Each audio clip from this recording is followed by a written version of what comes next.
I don't know if this is the appropriate time, but did anyone mention that this Sunday there's going to be Mass on Mass Avenue? We haven't mentioned that yet. I was going to talk about that at the end, but yes, we'll have a mass on mass, which is, for those of you who don't know, it is the Washington Home Inclusive Mass Movement is hosting a mass on Massachusetts Avenue for well, not on Indigenous Peoples Day, but on Sunday. And a lot of it's going to be inspired by our series, the prayers and scripture texts from the First Nations version, the Indigenous uh, version of the New Testament. So, or it's not going to be streamed. So if you want to go, we'll put info in the chat right there. So I'm just going to, and I'll announce that again at the end. I want to welcome everybody this evening to our fourth and final session of this series, our 4-part series, The Women Who Stay, The Women Who Weave in the Spirit. And I'm so happy that you've joined us, and really happy that Mona Susan Power is joining us. And I'd like to say a few words to introduce her, and then she's going to lead us in our opening prayer. So Mona Susan Power, she is an enrolled member of the Standing Rock Sioux Nation. She was born and raised in Chicago. She's a graduate of Harvard College and Harvard Law School and the Iowa Writers Workshop. So she has 3 published books of fiction: The Grass Dancer, which was awarded the Penn Hemingway Prize, Roof Walker, and Sacred Wilderness, which some of you may have read in preparation for tonight, but it wasn't assigned. But I hope you do get a chance to read it. And Mona has written dozens of stories and essays, published in a variety of anthologies, journals, and magazines. She is a true writer. She's one of these people who is truly called to be a writer. And when we were talking earlier, she said she's literally been writing her entire life. So before she could read, she loved books, had a reverence for them, and would write out stories in jumbled letters that I'm sure meant something to her. But soon enough, others recognized her gift. And so she has had writing fellowships that have supported her work, from the Iowa Arts Fellowship, the James Michener Fellowship, Radcliffe Bunting Fellowship, Princeton Hodder Fellowship, USA Artist Fellowship, Loft McKnight Fellowship, Native Arts and Cultures Fellowship. So we are incredibly grateful that she continues to write, and that even that now we can see the meaning in these no longer jumbled letters. And she's really always trusted her inner voice in terms of her writing. And so we are so lucky to have you here, Mona, to hear about your story and your writing, and how you weave in the spirit of the Catholic tradition and your Indigenous traditions. So in that spirit, if you could open us in prayer. Absolutely. Excuse me, although I just quickly wanted to say a thank you to Ashley and Liz and Anne and all who made this possible. I'm just so grateful to be here spending time with all of you. And grateful to the other presenters who did such an amazing job. I was able to watch their presentations: Jody Roy, Barbara Aston, and Jermaine Little Bear. So I intended to search for a Dakota prayer, but was guided to write my own in the spirit of underscoring the many Indigenous spiritual systems that honor and encourage the individual cultivating a relationship with God, Creator, universe, without the intercession of leaders, advisors, or interpreters. So I didn't mean any hubris by doing this. I just felt guided to. So, dear universe that births and connects us all, help us to fully recognize our sacred connection with its attendant joys and responsibilities. Help us foster humility so that we live as perpetual students, aware of all we do not know.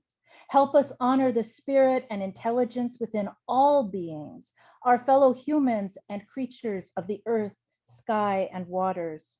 Help us to develop a deep love and respect for ourselves, cherishing the precious gift of our lives so our heart is healthy enough to break open with love for all your creations. Help us develop a practice of gratitude that allows us to see abundance and possibility that have always surrounded us, as well as clarity of vision, so our gratitude doesn't blind us to suffering, doesn't allow us to accept injustice. Thank you for the gift and puzzle of this world, the mysteries we seek to unravel, such that each day is a remarkable adventure. So, oh, and before I start talking about my family and our history and our connection with Catholicism, I wanted to say a thank you to my territory. I'm grateful to be speaking to you from Minnesota, home of my own tribal nation, the Dakota people, and also the Ojibwe Nation. And I'm old school. I resort to my notes a lot because I'm such a babblehead. If I don't have this keeping me kind of organized, I will tell you a million stories you really don't need to know, and we'll never get to the point. So I have to be honest, I was a little bit worried when I was first invited to become part of this series, because I felt I didn't fit the description and the title of the series, Women Who Stay, because I'm not associated with any organized religion any longer. But when I thought about it, I realized that I have remained in conversation with Catholicism my whole life and in all of my creative work. And so the conversations continue. And when you are in conversation, you are in relationship. So it is more appropriate than I realized at first. So I wanted to give you a little bit of the history of Catholicism in my Dakota family. My mother is Native American. She's going to be 97 in January. My father was white. He passed away when I was 11 years old. He was Protestant, but he converted to marry my mother. So on my mother's side of the family, we are Yanktonai Dakota, and our original territory swept across several states, mainly in the Midwest and the West, but eventually we were relocated to the Standing Rock Sioux Reservation, which straddles North and South Dakota. My immediate family members are from the North Dakota part. My great-great-grandfather came from a long line of hereditary chiefs. His name is Matonupa Two-Bear. In 1863, his peaceful village was attacked by federal troops led by General Sully on what I consider to be a genocidal operation to exterminate as many Dakota people as possible and remove survivors from our territory, which would then be confiscated by the government. Hundreds of my people were murdered. There are stories of babies being strapped to travois, dragged by dogs in an attempt to save them. Following the massacre, the thousands of pounds of buffalo meat that they were drying, that was meant to get them through the winter, was burned along with their teepee lodges and belongings so that any survivors would have nothing to sustain them. Catholicism enters our lives shortly after this massacre at Whitestone Hill. The Jesuit missionary, I'm sure many of you have heard of him, Father de Smet. He lived from 1801 to 1873, was adopted Indian way by my ancestor Two-Bear, who took him as a relative, and they became friends. Father de Smet learned to speak Dakota, which greatly impressed my ancestor. It was de Smet who converted Two-Bear, though our family continued to practice Dakota spiritual ways. So I suspect the conversion was more of a nod to the terrible reality of the times, given that Two-Bear's death is described in a newspaper as one where he's surrounded by Dakota medicine people, as opposed to a priest. I can't help but feel that trauma is associated with Catholicism for many Indigenous people, since our introduction to the religion often came in these violent ways. And I have more to say when I talk about collective trauma. Hopefully we'll have time for that at the end of this presentation. Catholicism continued to be practiced in my family along with Dakota spiritual traditions. My mother attended church regularly, but also remembers the Dakota Sundance ceremony continuing each year, although in secrecy because it was illegal. Our ceremonies and religious practices were all illegal in this country until the passage of the American Indian Religious Freedom Act in 1978. My grandparents, my mother and her siblings all attended Indian boarding schools. My grandmother attended the first one, the Carlisle Indian Industrial School, graduating in 1909. And my mother was in these schools during the late 1920s and into the 1930s. And some of these schools were Catholic, some were not, though they were all run by Christians. I heard horror stories about this experience beginning from my earliest years, which have informed the new novel I wrote this year, A Council of Dolls. And I was talking to Liz about how I was so excited because I've just found a new literary agent to represent it. And what she has said about it just makes me so grateful. And I wanted to just read an excerpt, a short excerpt from that novel. I felt so guided to write it. Usually it takes me years to write a book. I do a lot of research, a lot of rewriting. This one I started in February. I finished it in May. And it's very much based on family experiences, following 3 generations of girls in my life, one based on me, one based on my mother, one based on my grandmother. And a lot of pages are spent covering the their Indian boarding school experiences. And within days, not even a week of finishing the novel, the news broke about the discovery of mass graves at the Kamloops residential school in Canada. And it just gave me chills because I felt like I really was guided to write this. So this is the voice of Cora, loosely based on my grandmother, who was born in 1888. She's attending the Carlisle Industrial School, and she's writing about her idea of Catholicism or Christianity. I attend chapel regularly here, since part of our schooling is to become good members of the Christian faith. I absorb the teachings, stories, and tenets, can pass a test on the aspects of this religion we are made to learn. But for me, it's just another subject like mathematics and reading. I'm like my parents when it comes to the Washichu gods. My father, who holds Christianity in his mind, but not his heart and spirit. Ina, who holds Christianity in her ability to perform the rituals, and nowhere else. We were born with strong spirits we feel are related to all other beings in our territory, related to the hills and rivers, the sun and moon. The inner light my teachers wish to give me is already here, though some of them do their best to snuff it out. From my studies, I gather Washichus wish to know everything there is to know. That isn't our way. We understand that aspects of the world are so wonderfully mysterious, we aren't capable of understanding the whole of it. Even our wisest counselors and most gifted medicine people can only graze the deepest mysteries with fingertip thoughts, and they do not press, because to do so is a creator's privilege. What is sacred, what is wakhan, speaks to us, shares what we need to know and no more. Are we to be trusted with the power of perfect knowledge? Can our minds expand enough to contain star language? Can the voice of water fill us with the fierce pull of its secrets, and yet we do not drown? Can we bear to hear the full store of Earth's memory? Can we hold our tongues still enough when necessary to avoid singing the world down? I write papers for religious studies that are dead words on a page, a repetition of what my teachers want me to say. I give them these words and not my truth, because I'm not recklessly bold like Jack. I'm an ant, moving my grains of sand each day, moving my pencil across paper to record what is drilled into me. I reserve honest thoughts for this private journal, which I've taken to hiding. There is a danger here in being fully seen and known.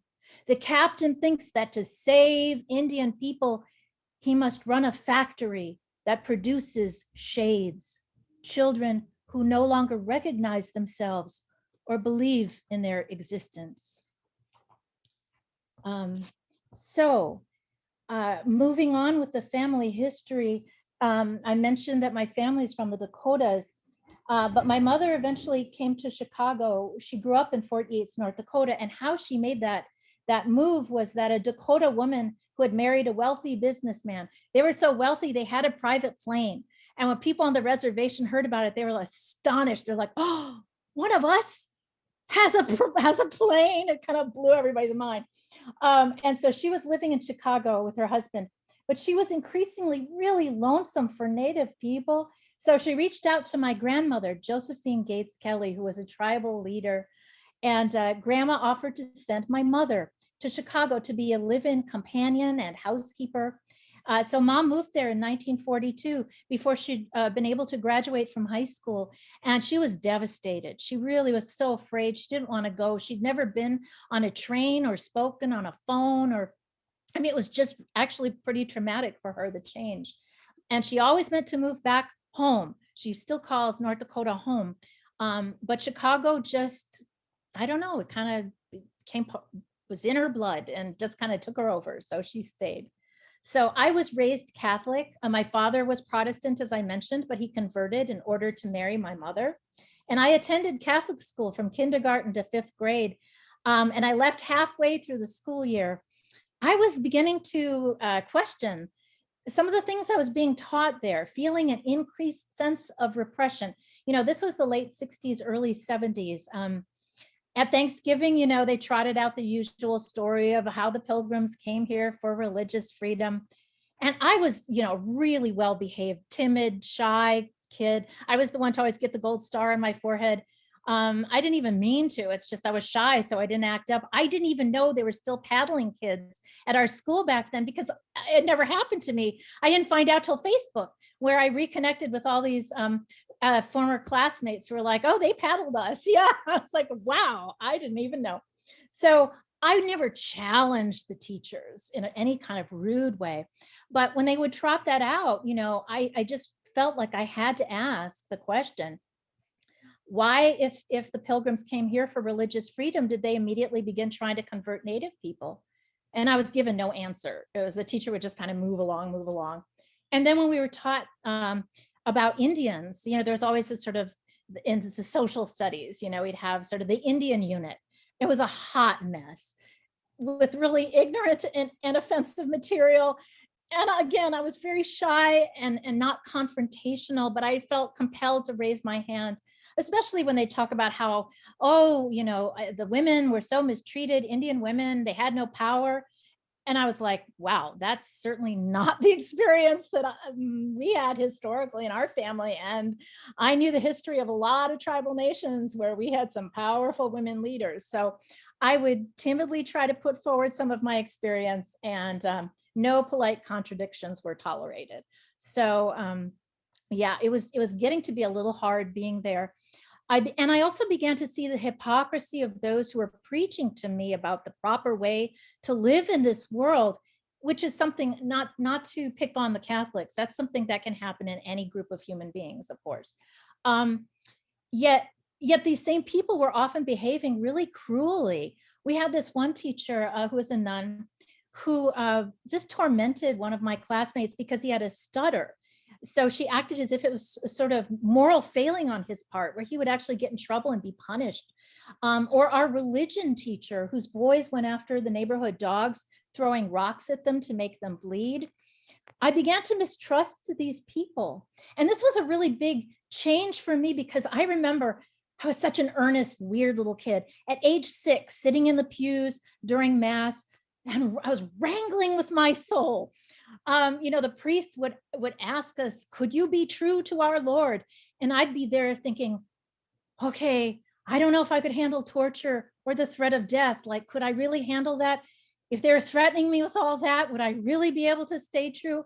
I don't know. I mean, the pain I feel at the dentist is pretty bad, and I'd really be kind of worried and feeling I was damned, and that I was, just, yeah, it was something that upset me, not feeling I could really stand up to all of that. I took things so much to heart. But we didn't specifically leave the church until something that happened with my mother in confession. So she told the priest that she'd never felt the presence of God until the previous week when we had been guests of Ho Chunk friends at one of their medicine lodge ceremonies held in the Wisconsin woods. He gave her so much penance to say, because it's like you're not supposed to feel the presence of God in some sort of heathen ceremony. My God. My father, so we went as a family to confession. So dad and I were through with our confessions, like with our penance really quickly. And we're waiting and waiting and waiting. His mom looks like she's doing a whole rosary. So dad finally said, "What did you do?"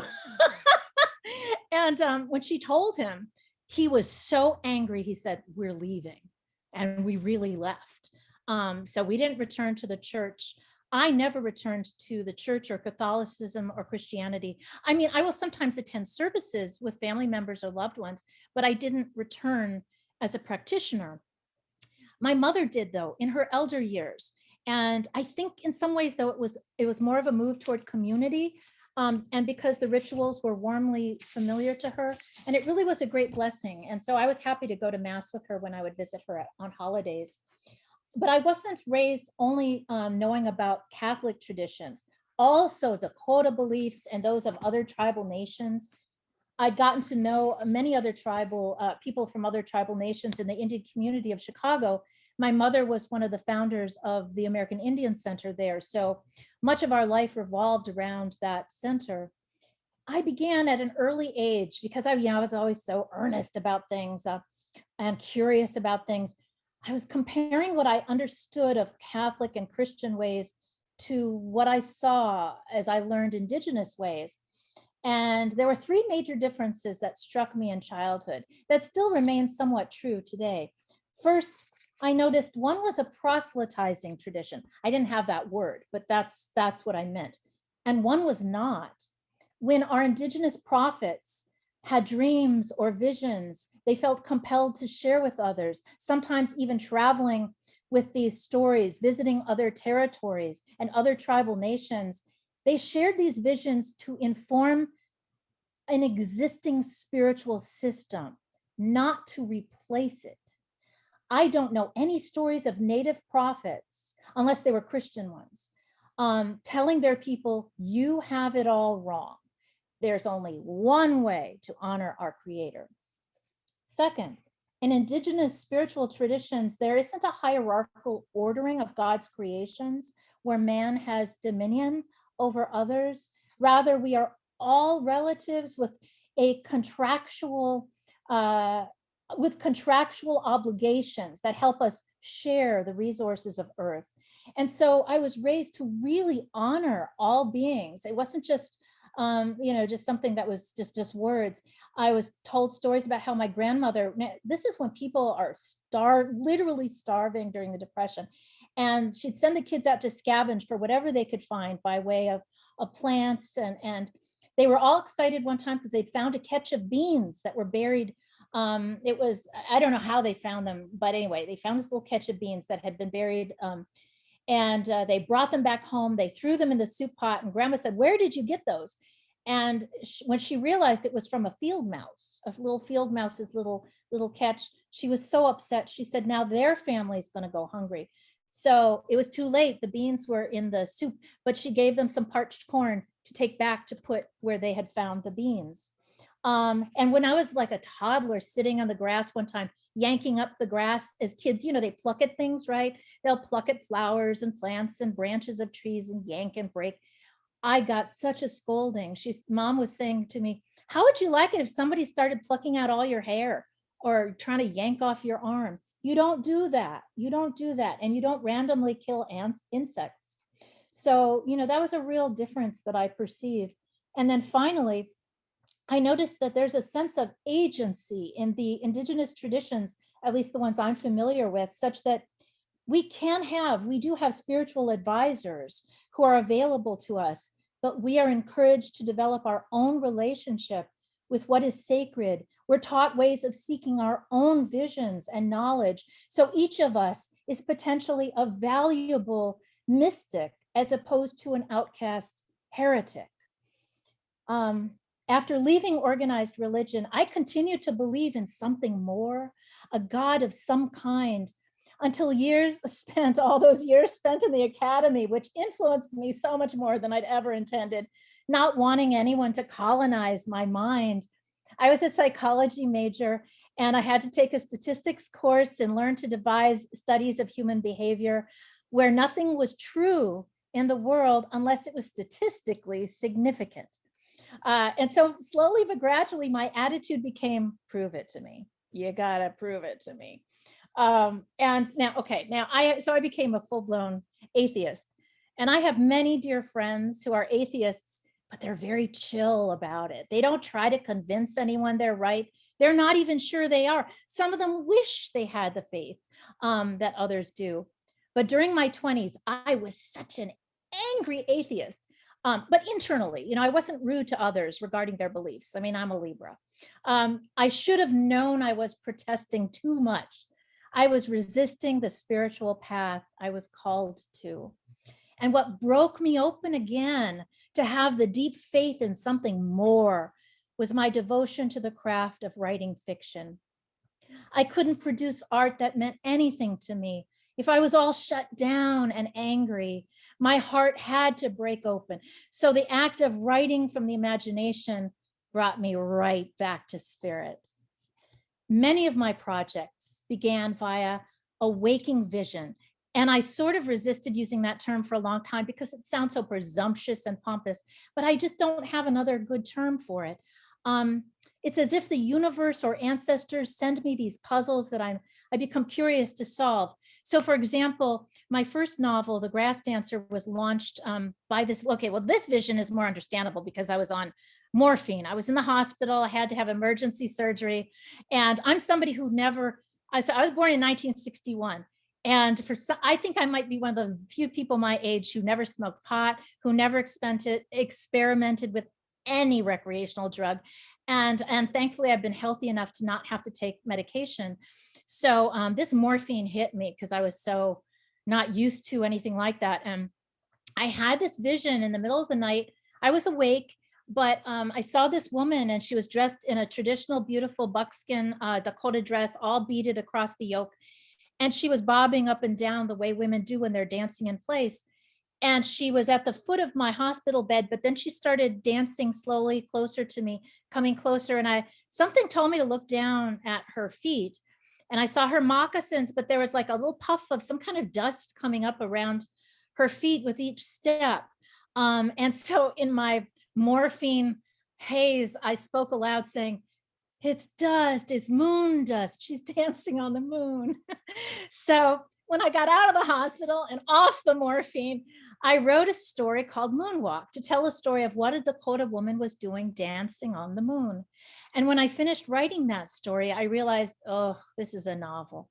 I want to know so much more about her and her grandson who watches her do this on television because she does it at the same time as man first walks on the moon. And so that's the kind of thing I'm talking about. And had the same thing happen with Sacred Wilderness. I was brushing my teeth.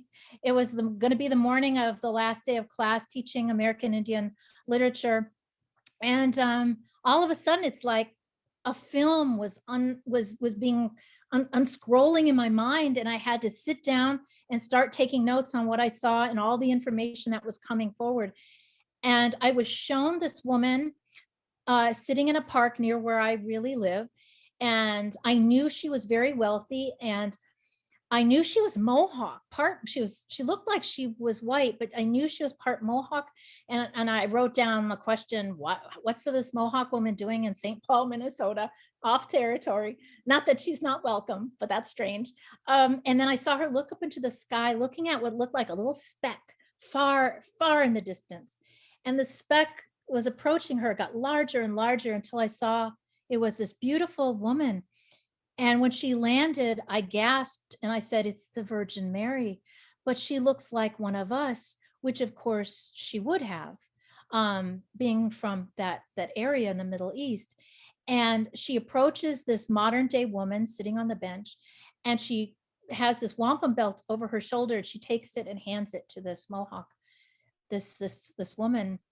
And that was it. That's what I was given. And I had all these questions. I'm like, what on earth is the Virgin Mary doing? Holding on to wampum, giving it to this modern day woman. What is her mission? What is she doing? And I started to figure out, thinking it was going to be an irreverent, sort of funny short story. Oh God, no. Oh God, it was a 7-year odyssey. Oh, it took me on all kinds of spiritual turf. And there were some characters in the book, it felt like they just wouldn't tell me their truths, their stories, until they trusted me. It felt like I had to prove something to them. And so this is Sacred Wilderness. The opening line is, this is a clan mother story for the 21st century. So some of the clan mother characters trusted me right off the bat. Some of them did not. Mariam, who is my version of the Virgin Mary, she was one who trusted me right away. And the way I wrote her chapter, the Gospel of Mariam, is a way I have never written before or since. Her voice would come to me when I was just about to fall asleep. So I learned to put a little micro cassette tape recorder beside the bed so I could click it on in the dark and speak whatever came and then snap it off. The next day I would type out what came. I did not edit a single word of what she said to me, what that character said to me. It just all came out. So that was a pretty extraordinary experience, and I'm just really grateful for that. A lot of people, when they talk about writing, there's this piece of dictum that's always handed down: write what you know. And I have to say, that's not what worked for me. I always write what I need to know. And so I always follow whatever's brought to me, almost like a puzzle that I meant to solve or something I meant to learn. So I really feel my fictional characters are my teachers. And what did Sacred Wilderness teach me? That our faiths, whatever faiths we come from, should be able to live together respectfully. Most of the underlying tenets are beautiful, inspiring, and could transform the world if we lived according to the spirit of them, which usually comes down to love. Spiritual traditions that disempower women are unhealthy and harmful. That's something that came through loud and clear in writing the book. Women, mothers, can so often find common ground across great chasms of difference. They are so often the tireless, behind the scenes workers, the real mover and shakers. And certainly in many Indigenous nations, they have incredible power, political power, economic power, spiritual power.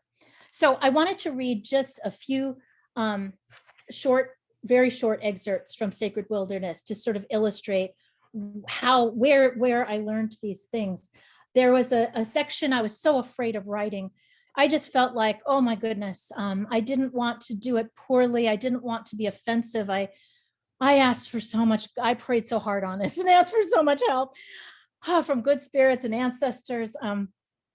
It's a chapter set in the 1600s where a Mohawk woman, their name for themselves is the Ganyengeaga people. They are part of the Iroquois Confederacy, the Haudenosaunee people. Barbara Aston spoke about this earlier in this series. And she has a son who becomes a powerful spiritual leader. He is just one of those remarkable beings, almost sort of Buddha-like. Wherever he goes, peace and is restored. People feel good. And they feel more love for each other. But he is raised with a cousin who is like his brother, who is the opposite. He is the thorn in the rose. He is the one who upsets people. And while he dearly loves his spiritual leader brother, Ayawanta, he's always a little jealous of him. So when a Jesuit missionary, Father Bartholomew, shows up, hoping to save these lost savages, as he sees them, of course, these lost souls, he sees Ayawanta as his obstacle. And with Shawiskara helping him, he is able to remove him from the people, which ultimately results in the death of Ayawanta. And so Ayawanta's mother, Jigon goes out into the woods to pray to the only woman she's heard this missionary talk about, this Jesuit talk about, the Virgin Mary, because women seem so left out of that story to her. And she says, I am open to listening to your stories, but I don't trust this man. I want to talk to you. She does this very respectfully, of course. And she's distraught because with her son gone, she's shaken. Maybe these other stories about this other God are the true ones, because what is she to think with the loss of her son? So the Virgin Mary, Mariam, shows up and they spend a week in conversation with each other. So Mariam says, I am grateful to you for the generosity of your open mind. She held up her hands then, palms open as if to demonstrate the quality of my thoughts.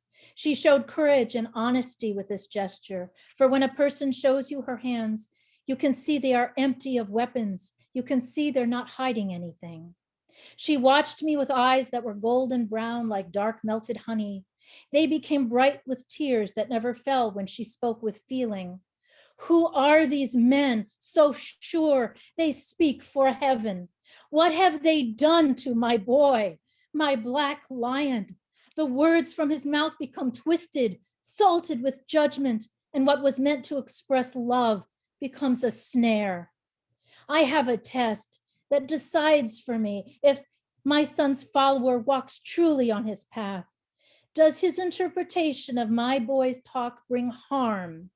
Do his words divide the people and cause them to hate another, judge him, mistrust him? Do his words set him high above his brother? My son is union, and those who create separation do not understand him. And then later, she is very respectful when when Jigon Sase tells her how we cannot make the black coat, that's the Jesuit missionary, understand that this territory isn't just our home which sustains us, it is our family. This land knows us in a private way, our secrets and joys, just as we know the land. We can tell you where the bears travel in the fall to bed down for winter, which trees shelter the nests of which birds, where the deer go down to the water at night to escape the mosquitoes, which plants and herbs and roots can be used as medicine. The black coat's words separate us from our family as if we are the only beings with voices and spirits, the only beings who can forge an agreement. He says this is a wilderness place and that evil nests in every shadow.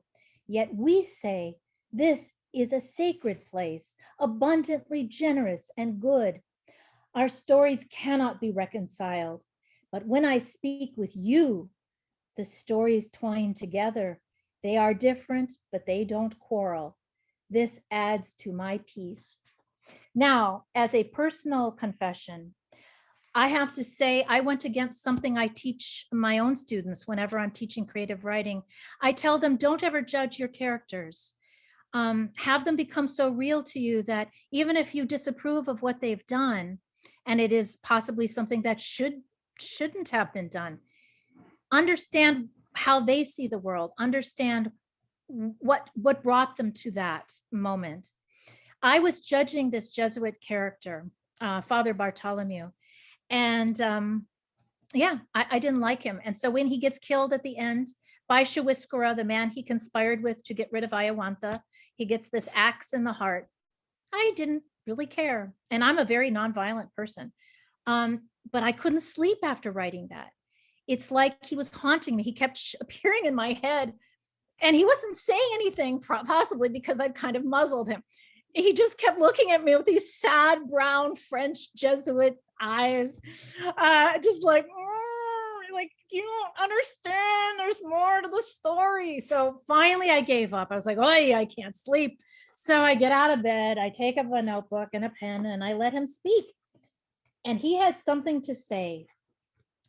And so this is a confession that I wrote that night in his words. It turns out that after the death of Ayawantha, he was really shattered because he saw how good Ayawantha was, how powerful he was in his as a spiritual leader. So this is what Father Bartholomew told me. I write this for no one's eyes but mine and my beloved Savior's. I use the old code invented by my clever boyhood friend Mathieu, which we use to compose our irreverent comedies. The private indulgence of children, bent now to a serious purpose. Why write these thoughts at all? Why not harbor them in the dark castle of my brain, chained there, rebuked? My only answer, a belief that whatever secret we neglect to bring forward into daylight becomes a pox more deadly than the disease that wastes the flesh. What is my secret I carry like a parasite? Can a man of faith reverse the revelation that transformed Saul into Paul on the road to Damascus? Can the scales return to the eyes? I stand in questions banked around me like faggots heaped for the burning of a heretic. My Lord, I have loved you all my life, and yet I know you not at all. I split hairs. I look for you and find only the beast. I search for the beast to root him out and destroy him, and find only you in all your strange glory. Truly, I am in the new world. I cannot break your trail. This land resists. I have maps, but they will not lie down and conform. Are you here? Or did your story drown in the crossing? Were you here already in this Eden before the fall, disgusted that I bring the stink of an old world that has spilled the blood of saints? I am confounded by the man they call Iawantha. Is he sent me in this wilderness to knock me from the true path of righteousness? Does he wear the horns? Or is he thy most gracious servant speaking thy words in another tongue? And I am Pontius Pilate. I am Caiaphas. I am just a man, the dust that rises up into form, the dust that disseminates. What perfect knowledge can belong to dust to justify his judgment, his condemnation of another? I am humbled by this journey. It torments. I breathe for you. Yes, I offer my breath. It is all I have. My heart and mind have been pierced by the one I sought to replace, and he has compromised my faith, and he has built it up. I cannot replace him, that much is certain. I was a boy once who climbed the trees. My favorite was a beech that was quite old, and as I arranged myself in its branches, I considered all it had lived through that I had not. That boy comes back to me here. I know not why. He dangles from my dreams. He laughs when I am quiet. He interrupts me when I seek to pray. God help me. I am no more than that boy. I think what I have done is blasphemy. May you, the good Lord, have mercy on my soul. And so I gave him a small chapter called The Sorrowful Mysteries Become Joyful, which includes that confession. And I still have him killed in the same manner, but in a slightly different way. This is very short, this little bit. He hears all this noise when he returns to the village after writing those words, and he sees that Shawiskara, the man he conspired with, has returned. He's telling the people an urgent tale. Bartholomew caught his breath when he noted the young man's countenance, how exhausted he was, yet scalded with blistering remorse. I can help this man, Bartholomew thought. I know what he feels. A surge of love for this suffering brother and for all the others gathered there exploded within the Jesuit's heart. Such love and connection he had never felt before in his life. The ecstasy of epiphany held him and washed through him. Wave upon wave, he bobbed in its ocean. He opened his arms when Shawiskara ran toward him. Yes, he thought, yes, come to me, my brother. Separation is useless. Yes, joy prevented him from feeling the axe when it tore through his heart. Love spilled everywhere and continued to fall even after he ceased to live. So I know I need to wrap this up. I just had a couple of quick notes. Well, actually, just let me finish with reading this really short excerpt from A Council of Dolls. It's the very ending. All of my work, I realize now, all of my creative work is about spiritual healing. Although saying that, I honor atheism. I think we need to have the atheists to remind us to have humility. We always need the doubters to say, let's not think we have all the answers. So when I say healing, I'm not saying everyone has to believe, though certainly I'm someone with profound faith. In this Council of Dolls novel, I give these 3 dolls who are they're allies to these girls. I give them the final word, and they talk about healing and what they've learned in the stories that have played out with their girls. We've learned that healing the present doesn't only clear waters that flow into the future. Recovery also flows backward and alleviates the suffering of ancestors so they can set down their tears and dark memories, their guilt and shame, their vengeance. And because time is our relative, a complicated being that moves through our thoughts and bloodstream, branching into a million rivers of possibility, when we heal one of its streams, that migration will eventually heal a world. Wrecked children inherit the power of the destroyed, a formidable energy. They create the ferocious allies they need either to survive or let go and embrace destruction. Mended children carry stronger medicine. Their magic unites the flow of time with love, our oldest waters, and so they bring us home. So thank you for your patience, throwing a whole lot at you. So anyway, I am happy to take any questions, and I shared as a resource that will be sent around this article in Harvard Magazine that came out years ago in 2008. It's about the work of a scholar named Susan Abadian, and she studies collective trauma. And I pulled that up in response to questions that were asked about the poverty on Pine Ridge and in many Native communities, and sort of why that persists and what can be done to help that. And what she looked into is how do populations rebound from trauma? Some rebound very quickly. And she found that one of the worst traumas to experience is sociocultural, where all of your beliefs, all of the foundations of society are pulled away from you. So for example, and oh my goodness, I mean, what happened in the Holocaust is so absolutely horrific. I don't mean to in any way take anything away from that. It's so horrible. But she uses that as a reference. She said, you know, that was unbelievably horrific. But thankfully, Jewish survivors were able to find place. They still had synagogues. They still had the Torah. You know, they had this. They had eventually Israel as a homeland. There were.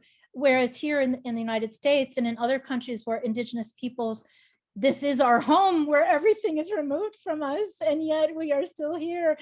And you know, our economic, our ways of providing for ourselves and our loved ones and all of our beliefs, all of that is taken. That brings on a trauma that continues generation after generation after generation. And that one of the means of healing this involves the recovery of our traditional ways. So that's why that piece is included. I thought it might be of interest to some of you.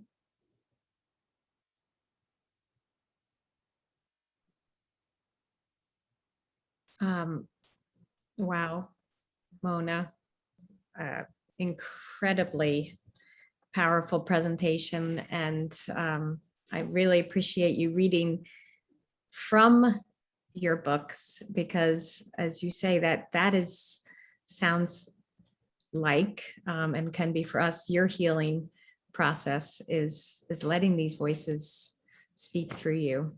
And Thank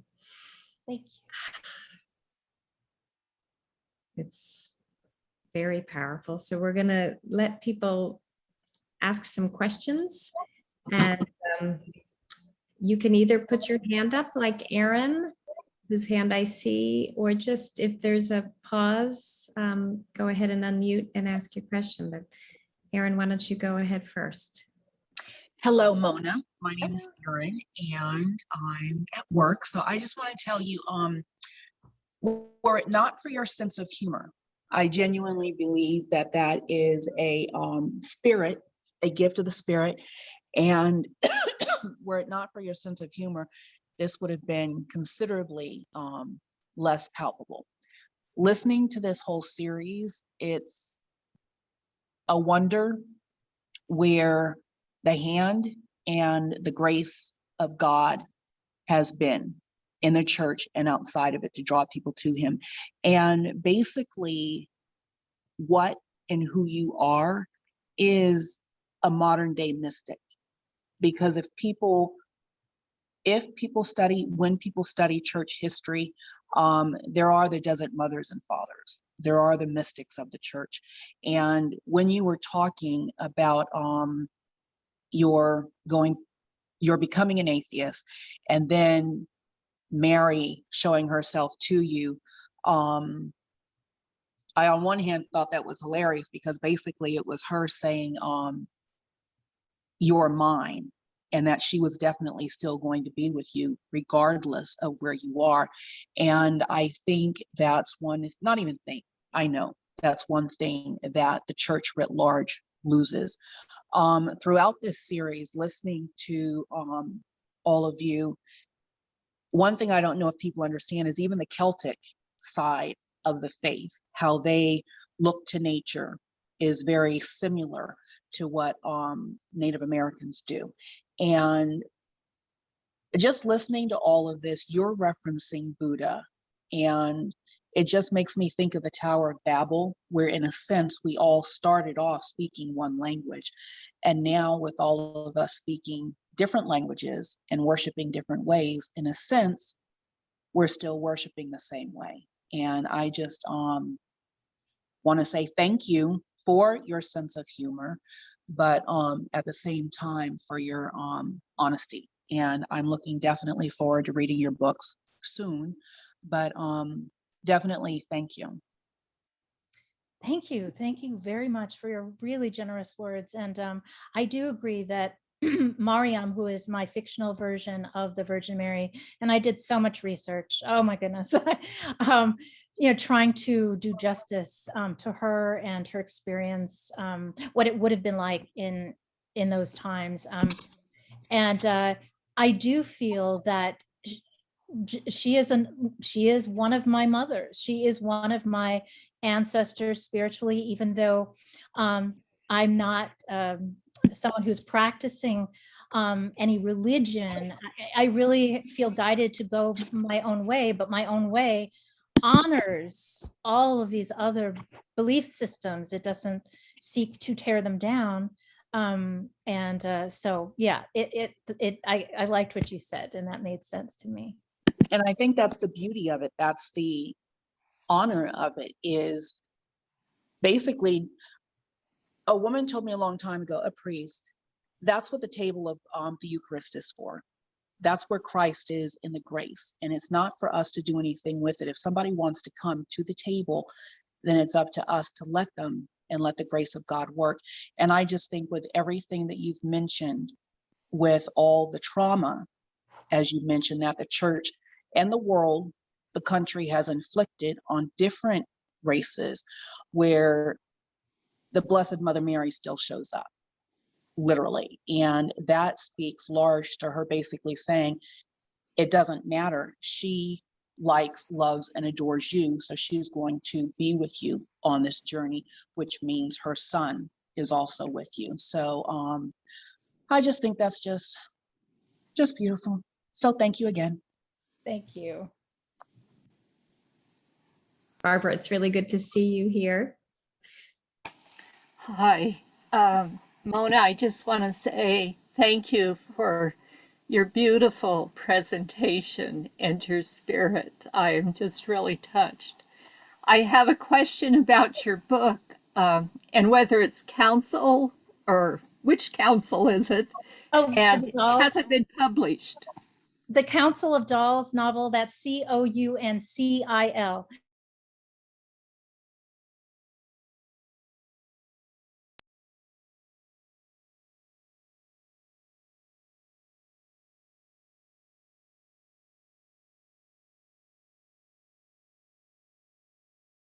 Dolls is a traditional Dakota deerskin style doll that lived through all kinds of, well, all kinds of joyful times and terrible tragedies. And so, you know, I really have great respect for them. And I just now found an agent to represent it. And she's going to send me some edits to attend to. So hopefully by the end of this month, we'll start submitting to publishers. So yeah. I look forward to it. Thank you so much. Thank you. And thank you for your talk, which I just enjoyed so much. Thank you. I'm curious, do your dolls have faces? Yes, and I actually have pictures that I want to show my agent and whatever editor I work with. One is, so each of these three girls is based on a family member. One is me, and one is my mother, one is my grandmother, as I said. So I had this black baby doll that I just adored. And so she's one of the main characters, and she's the main doll. She's kind of the boss doll. Her name is Ethel. And in my actual experience, my father, he went to Sears to pick me up. Maybe it was a birthday gift. And so he knew that this was the style of doll that I'd seen on a commercial. You know how kids are, and you're like, oh my God, I will die if I don't have this doll. And it was a baby Thumbelina doll. I think that's what it was called. So he goes to Sears, our local Sears store, and this is in the probably around 1965. And he finds this doll and he takes it to the sales clerk, and she keeps saying, no, you don't want this one. There are white ones. You want the white one, because he was white. And he said, no, I want this doll. And he had to actually wrangle with her to be able to purchase this doll. And then my mother's is a Shirley Temple doll, who's such a character. Oh my goodness, she has pluck and courage, just like her. she is her own self, but she's got a little bit of that Shirley Temple in her. And then there is the Dakota doll, Winona, yeah, who just means so much to me. Well, thank you. In our tradition, our dolls don't have faces. And of course, there's a story behind it. So I was just curious. I didn't know about your tradition. But thank you very much. Thank you. Thank you. Any other questions? I keep having something in my head that I'm like, oh, remember to share this. And then I keep forgetting what it is. Oh well, I'm going to be 60 in just a few days. And so it begins the memory. Mona, I loved in Sacred Wilderness, and you read from around this portion of the book, but when the black coat, what were the Jesuits called? The black coat, because that's what they were wearing, the black coat. Right. And they're trying to explain, about Jesus and Christianity. And then the husband of the protagonist says, where are the women in your story? You've heard us talk of our mother, the earth and sky woman who came down to get everything started. You've met our clan mothers whose wisdom is so cherished. We rely on them to select our leaders. And with one more word, they can remove his antlers and replace him.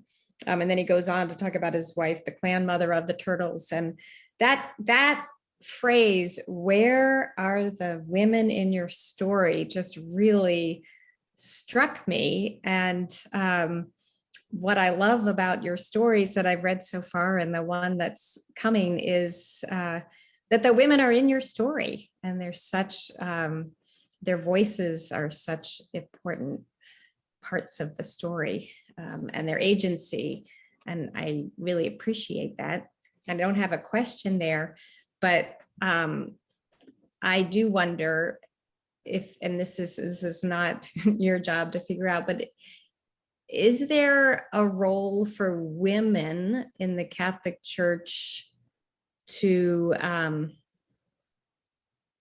in the face of this tragedies of the residential schools, and or is there a role for the women who stay in the church for the healing of those wounds?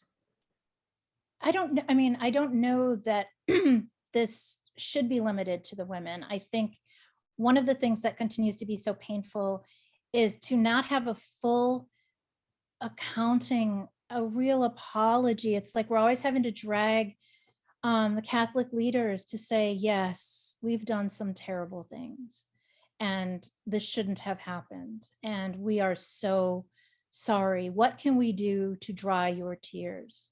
What can we do in each of these communities that has lost something?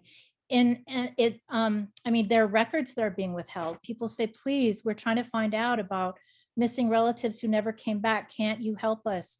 You have the files, you have the records, pushing them.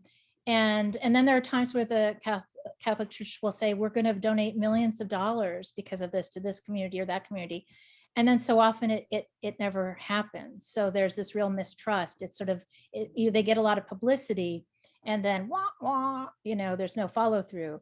And so for people to sort of ask for an accounting of the leaders, the leadership, to say, we can't turn back what's happened. We can't change what's already been suffered and lost, but we can show up with sincerity to make what amends we can.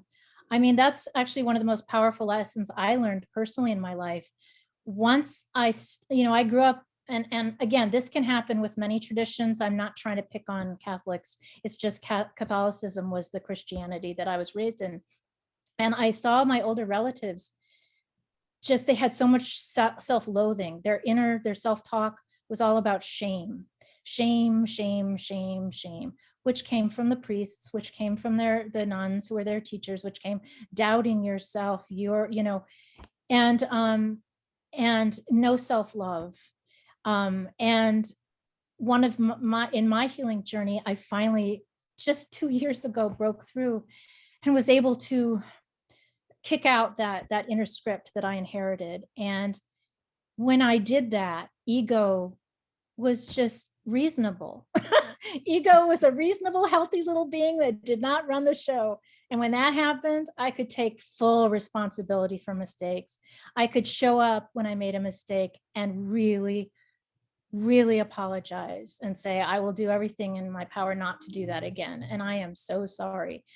And when you do that, you can see the relief that comes over someone. I mean, it's just extraordinary. It means so much. And we've never really gotten that, and that's a devastation that continues. And I just remembered the thing that I wanted to mention that I kept forgetting.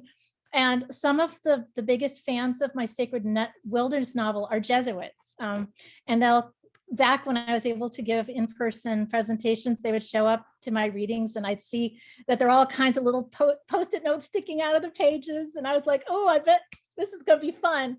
And one of my favorite questions was asked by one of these Jesuits. And he said, I was so fascinated because when the Virgin Mary appears to people, it's always people in great poverty.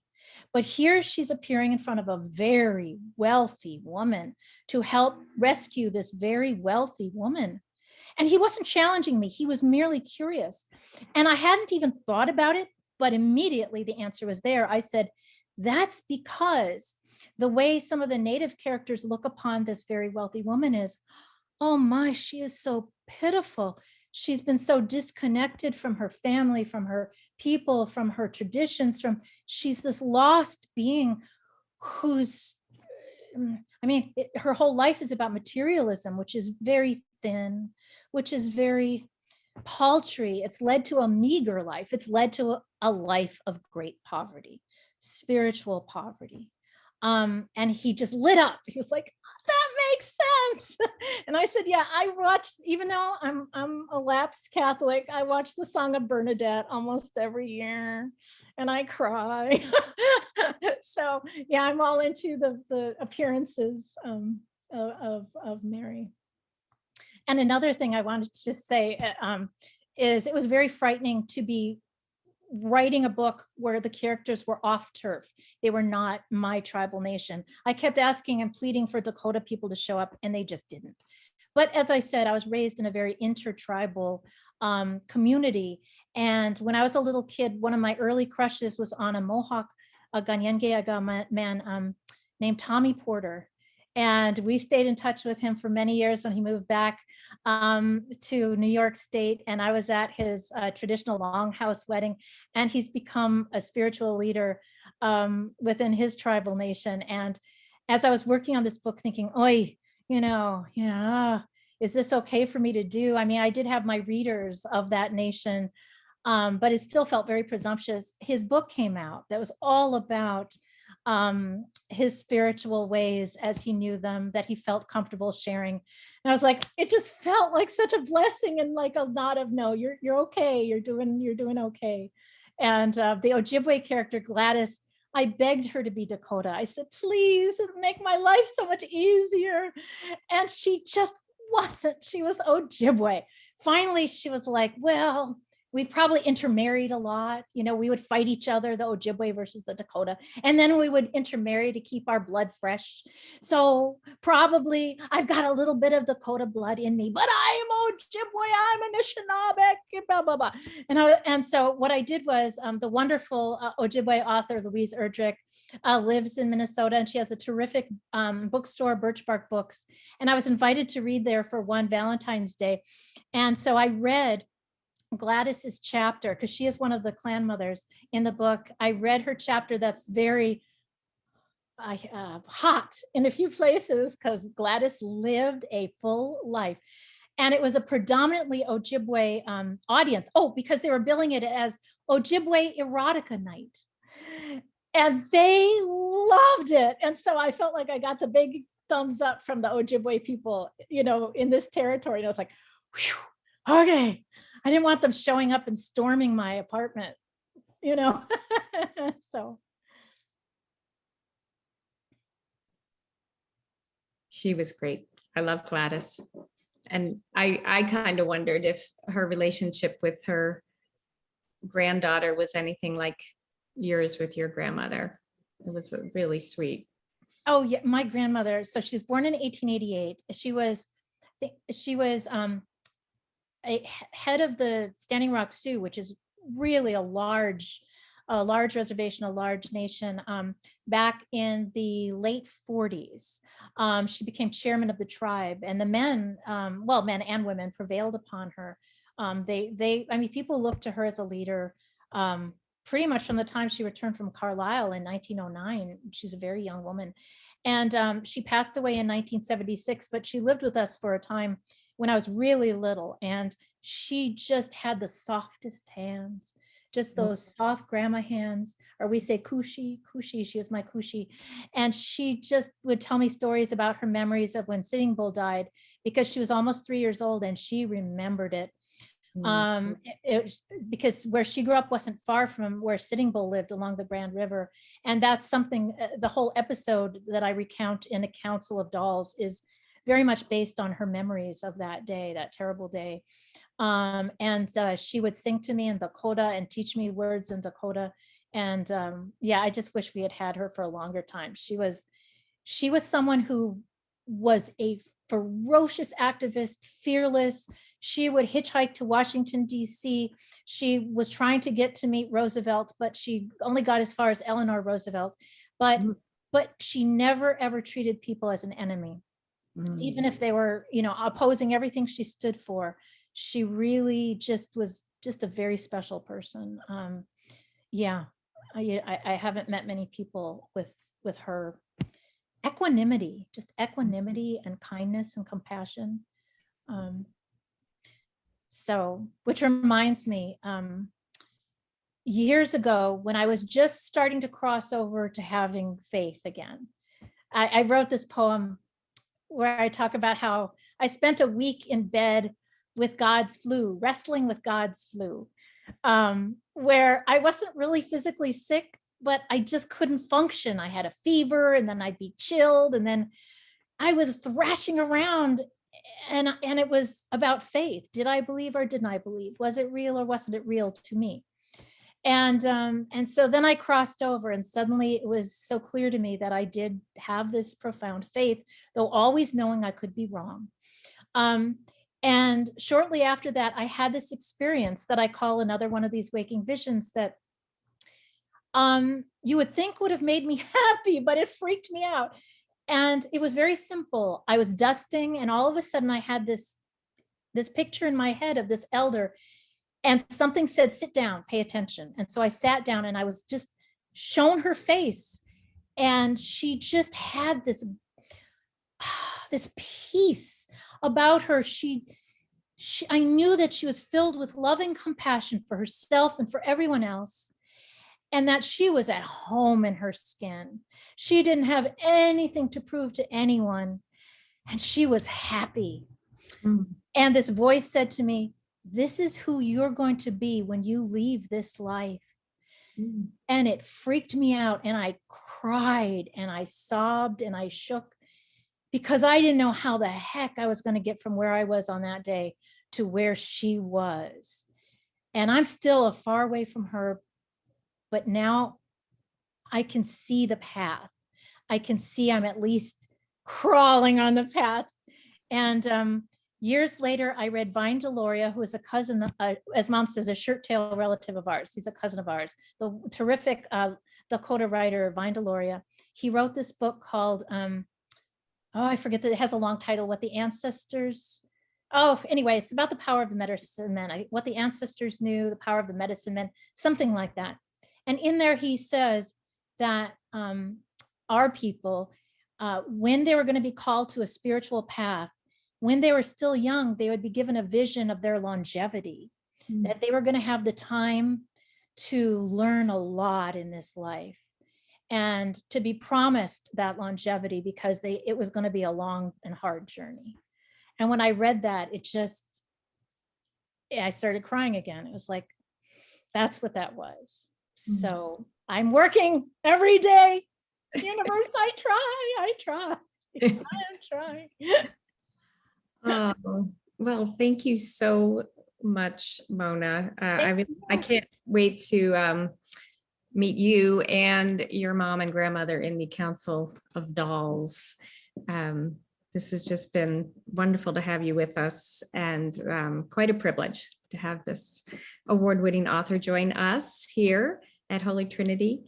And I have just posted in the chat again about Mass on Sunday, Indigenous Peoples Weekend. So if you want more information, you can email, and I thought I put the email in there, but I will. And Anne, if you want to close us out. Sure. I don't know if I have much more to add, but other than to say thank you again to Susan for joining us. We're so honored that you were able to make this time for us and share all of your wonderful experiences and your writing. What a wonderful way to end such a powerful series. I had several people come up to me in the last couple of weekends at Mass and just say how meaningful they were finding this series of with the Native American women. So thank you to Barbara, who's with us again this evening, and to Jody Roy, who led us off, and to Jermaine Little Bear last week. It's been just moving and inspiring, and we're just so grateful for all of you. So we are putting together our winter series. Ashley, Liz, and I finally landed on dates. We have an invite out to a speaker who I won't name, just because I don't want to get ahead of ourselves until we're able to confirm this person. But we will have a winter series at the end of February, beginning of March. So be looking for all of that information. And Ashley is always really terrific about kind of summarizing and providing the resources from our speakers. So while I put resources that were recommended in the chat, I'm sure Ashley will include that in her email in the coming week as well. So I think that wraps us up for this evening. So again, many thanks to all of you for your continued support and participation.